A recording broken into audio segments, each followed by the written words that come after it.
সকালের জলখাবার হোক সন্ধ্যার টিফিন হোক সকলেই আমরা কম বেশি এই ধোকলাটা পছন্দ করি। আর সবাই মোটামুটি আমরা শিখে গেছি কীভাবে ধোকলা বানাতে হয়। যাই হোক, আমি কীভাবে বানিয়েছি একটু দেখে নিন। প্রথমে একটা ঝাঁঝরি নিয়ে নিলাম, ঝাঁঝরির মধ্যে 2 বাটি বেসন দিয়ে দেবো। এবার বেসনটা ভালো করে আমি চেলে নেব যাতে কোনো দানা ভাব না থাকে। দেখুন কতটা মিহি হয়ে গেছে। এবার এর ভেতর দিয়ে দেবো পরিমাণ মতো একটু নুন, আর দিয়ে দেবো একটু টক দই। টক দইটা দিলে খেতে খুব ভালো হয় আর বেশ সুন্দর হয়। এবার নুন আর টক দইটা দিয়ে ভালো করে মিশিয়ে নেব। মেশানো হয়ে গেল, এবার অল্প অল্প করে জল দেবো। একসঙ্গে জল দেবো না, দিলে খুব পাতলাও হয়ে যেতে পারে। তাই অল্প অল্প করে জল দিয়ে ভালো করে ব্যাটারটা ফেটিয়ে নেব। দেখুন ঠিক এই রকম হবে ব্যাটারটা। এই ব্যাটারটা এইভাবে হলে পরে জিনিসটাও খুব ভালো হবে। এবার একটা দিয়ে দেবো এর ভেতরে ইনো। এবার ইনোটা দিয়ে একটু সামান্য জল দিয়ে আবার ব্যাটারটা ভালো করে ফাটিয়ে নেব।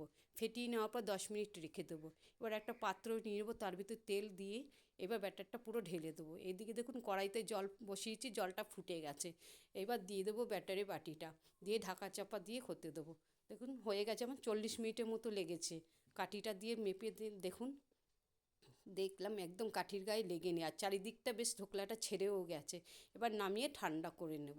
তৎসময় একটা কড়াই বসিয়ে তার ভিতরে একটা সিরাপ তৈরি করব। দিয়ে দেবো সাদা তেল, আর একটু কালো আর সাদা সর্ষে, কিছু কাঁচা লঙ্কা, আর একটু হিং আর কারি পাতা দিয়ে এবার দিয়ে দেবো পরিমাণ মতো জল। জল ফুটে গেল, ওর ভেতর দিয়ে দেবো একটু নুন আর 2-3 চামচ চিনি। সেটা হতে থাক। এদিকে ঢোকলাটাও ঠান্ডা হয়ে গেছে, আমি নামিয়ে নেব। এবং কতটা সুন্দর হয়েছে, একদম পুরো কেকের মতো, আর কতটা জালি হয়েছে। এবার এটাকে কেটে নেব। যদি আমার এই রেসিপিটা ভালো লেগে থাকে একটু লাইক করে দেবেন, চ্যানেলটা একটু সাবস্ক্রাইব করে দেবেন, আর সকলকে পাশে থাকার অনুরোধ রইল।